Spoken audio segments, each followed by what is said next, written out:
북한의 핵실험과 장거리 미사일 발사에 대응해 우리도 핵무기를 개발해야 한다는 주장이 다시 고개를 들고 있습니다. 이제는 자유권 차원의 대북 억제 수단을 재검토하여야 할 시점이 왔다고 봅니다. 비가 올 때마다 옆집에서 우산을 빌려 쓸 수는 없습니다.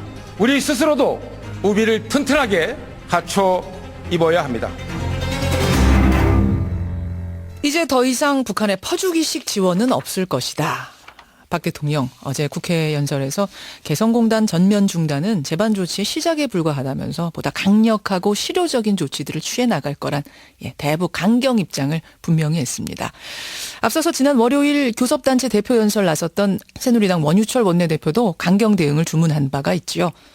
특히 원 원내대표는 남한의 핵무장론까지 언급을 해서 큰 이슈가 됐습니다. 자, 새누리당 원유철 원내대표를 연결해서 입장을 직접 들어보죠. 원유철 원내대표 연결돼 있습니다. 원내대표님 안녕하세요. 네, 안녕하세요. 원유철입니다. 예, 먼저 어제 박 대통령의 국회 연설에 대한 짧은 촌평이랄까요? 어떻게 들으셨습니까? 예, 어저께 대통령께서 그 국회에 오셔서 북한의 그 핵 미사일 도발에 대해서 이제 더 이상은 이제 안 된다는 강력한 경고 메시지를 또 우리 정부의 결연한 의지를 담아서 국내외에 천명한 날이 아니었나 이렇게 평가하고 싶고요. 예. 사실 연초부터 북한의 그 4차 핵실험 그리고 4차례 미사일 발사 그리고 개성공단 중단에 이르기까지 국민들께서 상당히 궁금하신 점이 많이 계실 거고요. 예. 또 안보 문제에 있어서 불안해하고 계실 것 같아요. 그런 차원에서 대통령께서 직접 소상하게 국민들에게 왜 개성공단을 전면 중단할 수밖에 없었는지 또 앞으로 우리 정부가 북한의 핵과 미사일 고도화에 대해서 어떻게 대응할 것인지에 대해서 직접 말씀하신 거로 봤을 때는 제가 적절한 시기에 적절한 내용으로 말씀하신 것이 아닌가 이렇게 평가하고 싶습니다. 근데 어제 대통령이 개성공단에 지급한 달러 대부분이 노동당 지도부에 전달되는 것으로 파악되고 있다 이러셨어요. 네. 요거는 자료가 있는 겁니까? 예. 지금 이제 그 개성공단이 사실은 이 남북 경협의 상징이고 또 남북한이 함께 힘을 모으면 좋은 그 새로운 모델을 만들 수 있다는 차원에서 통일의 비전의 한 부분이라고 저는 생각하고 있었습니다. 그리고 개성공단이 사실 잘 발전해 나갔으면 하는 소망을 갖고 있었는데 오죽하면 이제 개성공단을 전면 중단시켰겠습니까? 그 개성공단에게 지급되는 그 임금하고 기타 비용이요. 북한 주민들, 보통의 우리 같은 동포인 북한 주민들의 삶의 질 향상이나 그분들의 생활 개선에 쓰이면 저희가 전혀 정말 아무 걱정 없이 더 많은 지원을 해도 아깝지 않다는 생각을 갖고 있습니다.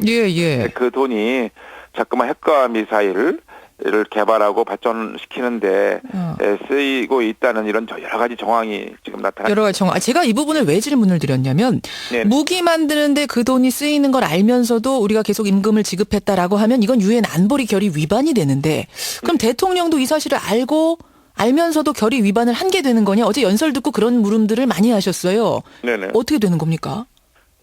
그렇게 지금 추정이 되고 있는 거죠. 지금 여러 가지 자료가 있다기보다는 개성공단에 지급되는 그런 현금 달러가 결국 그 북한의 노동당으로 그것이 흘러 들어가고 그 돈이 핵과 미사일 개발이나 또는 치적 사업 또 사치품 구입에 사용되는 것으로 이제 추정되고 있는 거죠. 추정된다. 아예 원천 봉쇄 더 이상 그런 여러 가지 가능성에 대해서 모든 것을 전면적으로 봉쇄한다라는 입장에서 그런 조치를 내렸다고 이해하시면 되겠습니다. 그 홍영표 통일부 장관도 이 부분에 대해서 오락가락 자료가 있다고 했다가 없다고 했다가 이렇게 왔다 갔다 하는 발언 때문에 상당히 논란을 일으켰습니다. 그러다 보니까 야당에서는 홍영표 통일부 장관 경질해야 된다 이런 요구를 어제 하고 나섰는데요. 여기에 대해서 어떻게 생각하세요? 근데 야당은요 참 안타까운 게 이런 상황에 사실 개성공단 전면 중단은 북한의 끊임없는 핵과 미사일, 대량 살상무기 개발과 도발에 대해서 불가피하게 우리가 안타깝지만 내린 결정이잖아요. 그럼 야당은 그런 원인 제공할 북한에 대해서 그런 무력 도발이라든가 무력 시위를 이제 그만하라라고 촉구를 해야 되는데 거꾸로 그런 것을 원천 앞으로 그런 문제를 해결하려고 하는 통일부 장관한테 이런저런 정치 공세를 해서 입장 곤란하게 하는 게 저는 정말 이해가 안 가요. 북한에다가 먼저 큰 소리를 안 치고 왜 통일부 장관한테 이렇게 곤란하게 하느냐? 그렇습니다. 예, 사실은 원인 제공자인 북한의 김정은 정권이 그 끊임없는 이 무력 도발에 대해서 그걸 자제하고 이제 평화 번영의 공동의 길로 같이 나가자고 그렇게 하는 게 순서가 맞는 거 아니겠어요? 근데 원철 원내대표님 뭐 북한에다가 할 얘기가 없어서 안 하는 건 아닐 테고 우리부터라도 좀 잘해야 될 텐데 지금 통일부 장관, 주무부서의 장관이 좀 오락가락 발언해서 국민들 혼란하게 하고 유엔 안보리 뭐 위반을 한 것처럼 보이기도 하고 이런 것에 대해서는 지금 너무 중심 못 잡고 있는 거 아니냐라는 소리가 국민들 사이에서도 많이 나오거든요. 네, 통일부 장관은 이 개성공단 자금의 전용 가능성에 대해서 이제 우려가 지속적으로 제기되어 왔고 이러한 상황에서 북한의 핵과 미사일 능력이 계속 고도화되고 있는 측면 등을 종합적으로 감안해서 얘기한 것이고요. 예, 그걸 가지고 정치 공세로 너무 일관하는 거는 적절치 않다고 봅니다. 그럼 장관 경질에 대해서도 이유 없다 이쪽이시네요. 네, 그건 뭐 야당이 주장하는 것처럼 해임 사유가 될 수 없다. 해임 사유가 될 수 없다. 네네. 알겠습니다. 뭐 이건 이쯤으로 일단 여쭙기로 하고 저는 사실 이 부분도 궁금해요. 박 대통령이 어제 북한에 대한 강한 대응을 주문을 했는데 원유철 원내대표도 월요일에 교섭단체 연설에서 강하게 이제 대응해야 된다. 우리도 핵무장하자. 이른바 독자 핵무장론을 주장하셨습니다. 이 소신은 변함 없으신 건가요? 네, 저는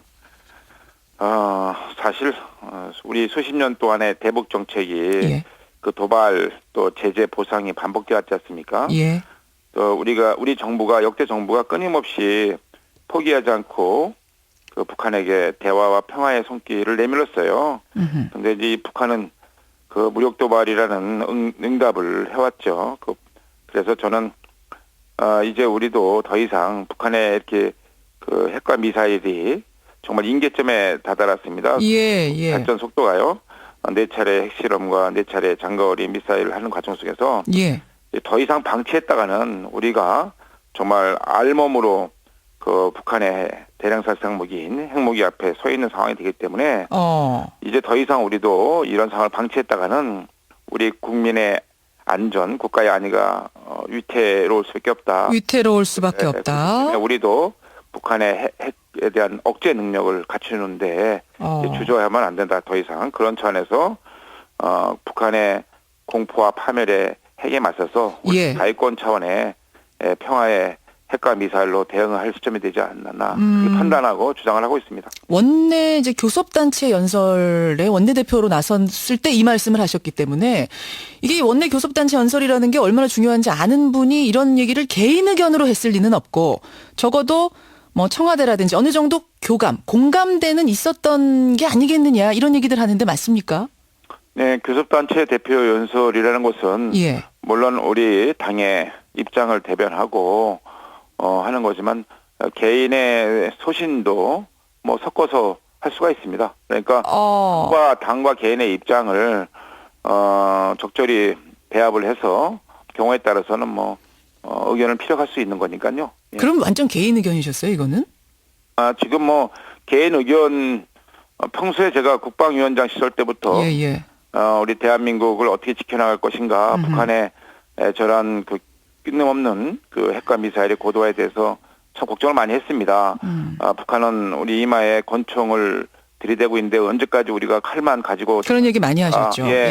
그래서 저는 그런 것을 상당히 걱정하고 있는 상황에서 이 문제의 해결 방법은 그 어떤 공포의 균형 또 평화를 원하거든 전쟁을 대비하는 말도 있지 않습니까? 뭐 그런 건 사실 이 전쟁이라는 표현은 적절치 뭐 좋은 건 아니죠. 어떻게든지 우리가 한반도의 평화를 알겠습니다. 했는데 그런 차원에서 우리도 더 이상 개인 의견이었다 이 말씀이세요. 근데 소신하고 이제 묶어서 한 겁니다. 이 핵무장론이 나오자 야당에서는 한반도를 불안으로 몰아넣는 너무도 무책임한 발언이다. 무지인가 만용인가 선거용 표목이냐 이거 철회하고 사과하고 아예 속기록에서도 삭제해야 된다. 이런 얘기를 어제 했습니다. 뭐라고 답하시겠습니까? 저는 야당한테 되묻고 싶어요. 북한이 저렇게 상당 수준의 핵과 미사일을 발전시켜서 예.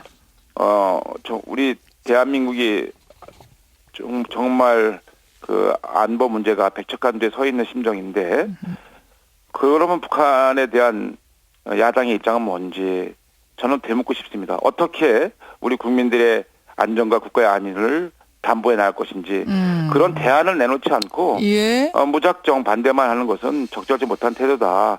그 사안의 심각성 지금 안보 위기 이것에 예. 대해서 너무 안이하게 생각하는 것이 아닙니다. 그럼 사안의 심각성을 봤을 때는 핵 무장을 해야 된다라고까지 지금 강경하게 보시는 건데, 근데 이게 현실적으로 가능한가요? 지금 우리가 미국의 해구산 안에 있다라는 게 이제 공식적인 건데, 우리가 핵 독자적으로 무장을 하자라고 하는 순간 이걸 미국이 허용하겠습니까? 지금 우리 역사적으로 보면요, 예. 우리 대한민국, 우리 민족이 그 힘이 약할 때 얼마나 많은 외침을 받아왔고 어허. 또 얼마나 많은 무시를 당해왔는지 그 역사가 말해주고 있지 않습니까? 예. 예, 지금 여러 가지 급변하는 이 국내외 안보 정세 속에서 우리가 자칫 잘못하면 정말 과거의 역사로 다시 돌아갈 수도 있다 이런 절박함이 저는 있습니다. 그런 차원에서 우리 대한민국의 그 안위 국민의 안전 문제는 주변국의 눈치보다 주변국의 상황보다 최우선돼야 되는 가치입니다. 무조건 자주권 차원에서 우리 국민들의 그 안위를 어떻게 지켜나갈 것인가 그것이 가장 우선되는 가치이고 판단의 기준이지. 그다음에 이제 주변국들과의 관계죠. 물론 그런 상황 속에서 군사적인 노력뿐만 아니라 외교적인 노력도 함께 병행해 나가야 되고 그런 외교적인 노력도 더 힘있게 우리가 추진해야 될 것은 분명합니다. 예, 원유철 새누리당 원내대표 지금 만나고 있습니다. 시간이 별로 없지만 제가 당 이야기도 잠깐 여쭙고 가야겠습니다. 이제 총선이 56일밖에 안 남아서요. 이한구 공천관리위원장이 어제 모든 광역단체에서 최소 한 곳에서 최대 3곳을 우선 추천 지역으로 선정하겠다 이렇게 밝혔습니다. 당이 어제 상당히 술렁거렸는데 요 안 공감하세요? 글쎄요, 어제 직접 말씀은 제가 직접 듣지 못해서 어떤 의미로 말씀하신 것은 정확히 알 수 없습니다만 중요한 것은요. 뭐 이완구 우리 공관위원장하고 김무성 대표께서 뭐 여러 가지 지금 그 공천과 관련돼서 입장 차이가 있고 논란이 있다는 얘기는 들었습니다.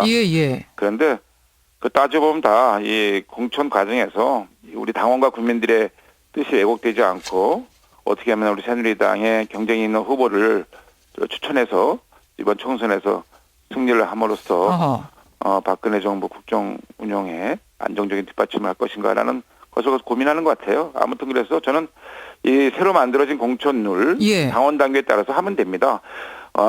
그런 거 기초해서 당원 당규에 따라서 한다라고 치면은 지금 뭐 TK라든지 이런 곳에는 우선 추천 못 하는 거 아닙니까? 강세 지역이라서. 지금 당원 단계 우리 당원 단계에는요. 그 새누리당 후보를 공천하는 기준이 여러 형태가 있습니다. 거기에는 단수 추천도 있고 우선 추천도 있고요. 또 경선 방식도 100% 여론조사 경선 방식도 있고 3대7로 그러니까 당원이 30% 국민들이 참여하는 것이 70% 이렇게 3대7로 하는 것도 있고요.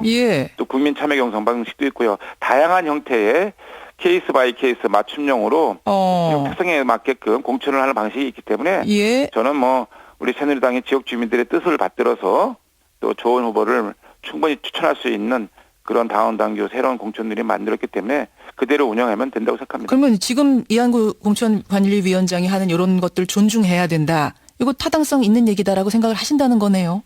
아니요. 그러니까 지금 이한구 공관위원장이 그 우선 추천 지역, 단수 추천 지역을 좀 활용하겠다라는 것도 저는 당원 단계에 위배되지 않는다고. 위배되지 않는다. 또 구성 대표가 말씀하시는 뭐 상향식 공천은 우리 당원 단계에 기본적으로 깔려 있는 정신이고. 그건 기본이고. 그래서 저는 이런 걸 가지고 뭐 싸울 필요는 없다. 어떻게 하면 좋은 사람을 정말 우리 새누리당의 일꾼으로 또 국회에서 일할 수 있도록 우리가 사심을 버리고 정말 좋은 인물을 영입하고 좋은 분을 추천하는 것이 중요한 거지.